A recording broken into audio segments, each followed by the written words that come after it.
Aujourd'hui, dans la finance démystifiée, on va observer le rôle de gestionnaire de portefeuille. Bonjour, je m'appelle Hugo. Je travaille dans la finance depuis environ 8 ans. Puis je vais vous présenter aujourd'hui ce que je fais dans la vie, ce qui est plus particulièrement la gestion de portefeuille. Fait que le gestionnaire de portefeuille, qu'est-ce qu'il va faire à la fin de la journée? C'est qu'il va viser d'atteindre un rendement en particulier en fonction des politiques de placement, en fonction des contraintes qui lui sont données, pour éventuellement amener une valeur ajoutée à son client de par cette gestion-là. Au quotidien, l'opérationnel de tout ça, ça va vraiment être prendre nos politiques de placement, prendre le carré de sable dans lequel on a le droit de travailler en tant que gestionnaire de portefeuille, un peu d'essayer d'aller chercher toutes les pochettes là, de valeur ajoutée qu'on est capable d'aller chercher pour aller faire fructifier le plus possible cet argent-là pour nos clients. Donc, mon rôle au final en tant que gestionnaire de portefeuille, c'est d'amener une valeur ajoutée aux clients au sein d'une politique de placement qui est délimitée avec ses propres contraintes.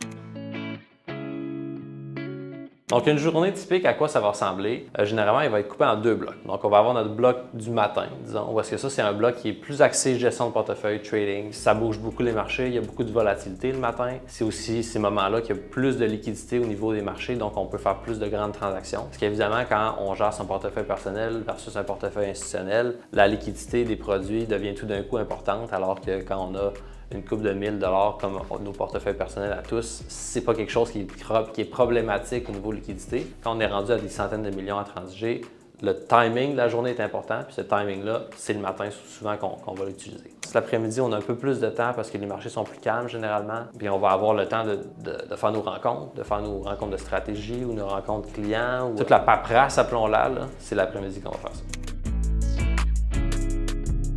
Donc, qu'est-ce qui me passionne dans la gestion de portefeuille? Je vous dirais que c'est le fait que dans le prix d'un actif, tout est comme inclus. Que ce soit la géopolitique, que ce soit l'histoire, que ce soit le social. Puis est-ce que mon analyse à moi concorde avec ce que le marché, lui, est en train de nous dire avec le prix en question? D'essayer de mettre en conflit ce que le marché nous dit, ce qui est inclus dans ce prix-là, puis ce que moi je pense, est-ce qu'elle concorde avec le fait que le marché nous dit ça? Ça va amener des grandes discussions intéressantes là, autour d'une table pour après mettre en place des potentielles transactions qui vont finalement aller contre ce que le marché est en train de nous dire pour essayer de faire cette valeur ajoutée.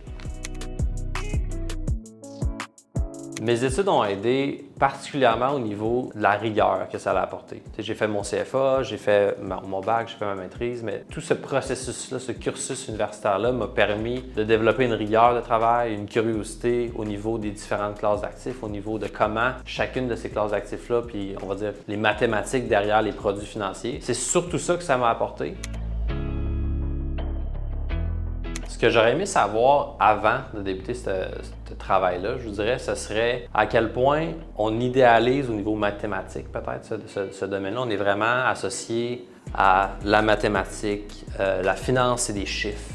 C'est juste des chiffres. On des chiffriers Excel, puis on crée des chiffres quand on veut transiger. C'est évidemment pas juste ça. Il y a beaucoup de feeling quand on a des centaines de candidatures semblables. Quand on a, par exemple, un baccalauréat en finance qui est très important pour comprendre, comme je disais, tous les produits financiers. Mais au-delà de ça, c'est pas très distinctif. Donc après, qu'est-ce qu'on peut aller chercher de différent? On peut aller chercher une maîtrise, par exemple. On peut aller chercher un CFA. Puis ces études supérieures-là ou cette certification-là, par exemple, sont très pertinentes pour nous pour donner un peu un gage que cet étudiant-là, il a la rigueur parce qu'il est passé par ce processus-là. Ce processus-là est reconnu mondialement pour être difficile. C'est un gage un peu de crédibilité, c'est un gage de rigueur d'avoir passé ces études-là.